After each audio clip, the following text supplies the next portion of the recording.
आप सभी को मेरा प्रणाम, अभिनंदन। योग दर्शन के समाधि पाठ के 38वें सूत्र की आज चर्चा करेंगे। सूत्र है स्वप्न निद्रा ज्ञान आलंबनम वाह। इसके अलावा, वाह मतलब इसके अलावा अथवा किसके अलावा, जो पिछला सूत्र है उसके अलावा भी चित्त को एकाग्र करने की इस सूत्र में बात कही गई है, इसलिए वाह वर्ड यूज हुआ है। तो सूत्र है स्वप्न निद्रा ज्ञान आलंबनम, मतलब स्वप्न और निद्रा के ज्ञान का आश्रय लेने से भी चित्त एकाग्र होता है। स्वप्न क्या अवस्था है? स्वप्न वह अवस्था है जिसमें हमारी फिजिकल बॉडी तो रेस्ट में रहती है, लेकिन जो हमारा मन है वह चलता रहता है, उसमें थॉट्स चलते रहते हैं, जिसकी वजह से स्वप्न आते हैं। और निद्रा वह अवस्था है जिसमें फिजिकल बॉडी भी रेस्ट में रहती है और हमारा जो मेंटल बॉडी है वो भी रेस्ट में रहती है। तो उस अवस्था में कोई स्वप्न नहीं आते हैं।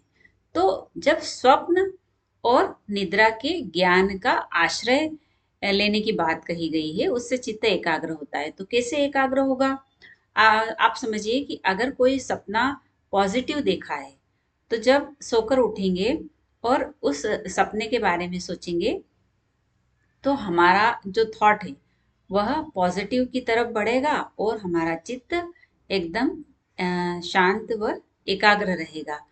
तो और निद्रा जो है, तो निद्रा में तो हमने कोई स्वप्न देखा नहीं है, लेकिन चूंकि वो प्रगाढ़ निद्रा जो रहेगी वह हमारी बॉडी को इतना काम कर देती है, इतना शांत कर देती है कि जब हम सोकर उठते हैं तो हमारा चित्त एकदम एकाग्र होता है। अब बात यह आती है कि सपना हमेशा पॉजिटिव आए ये जरूरी तो नहीं है, नेगेटिव भी आता है। पॉजिटिव अगर सपना आया है तो वह एकाग्र करेगा चित्त को, और अगर नेगेटिव सपना आया है तो वह दुखी करेगा, वह चिंता देगा।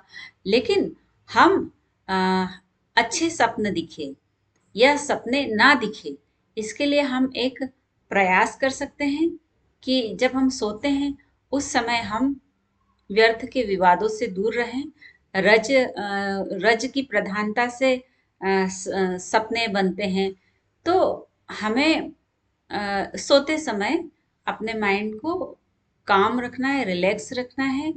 और जब हम सात्विक गुण की तरफ हमारा रुझान रखेंगे, सोते समय हम ईश्वर का ध्यान करेंगे या ओम चैंटिंग करेंगे या हम भ्रामरी करेंगे, और खाने का और सोने का समय अच्छा रखेंगे और रज की प्रधानता को अगर नहीं हावी होने देंगे, सब कुछ ईश्वर पर छोड़ देंगे, तो जब हम इस तरीके से एकांत चित्त होकर के सोएंगे तो डेफिनेटली हमें अच्छी नींद आएगी, गहरी नींद आएगी। और अगर स्वप्न आएंगे भी तो पॉजिटिव आएंगे, जिससे कि जब हम सोकर उठेंगे तो हमारा चित्त प्रसन्न व एकाग्र होगा। इसलिए यह बात कही गई है कि स्वप्न और निद्रा के ज्ञान का आश्रय लेने से चित्त एकाग्र होता है। वैसे भी हमने हमारी लाइफ में देखा है कि जब कोई ज्यादा परेशान होता है, चाहे हम हो या हमारे बच्चे हों, तो पेरेंट्स क्या बोलते हैं, बेटा अभी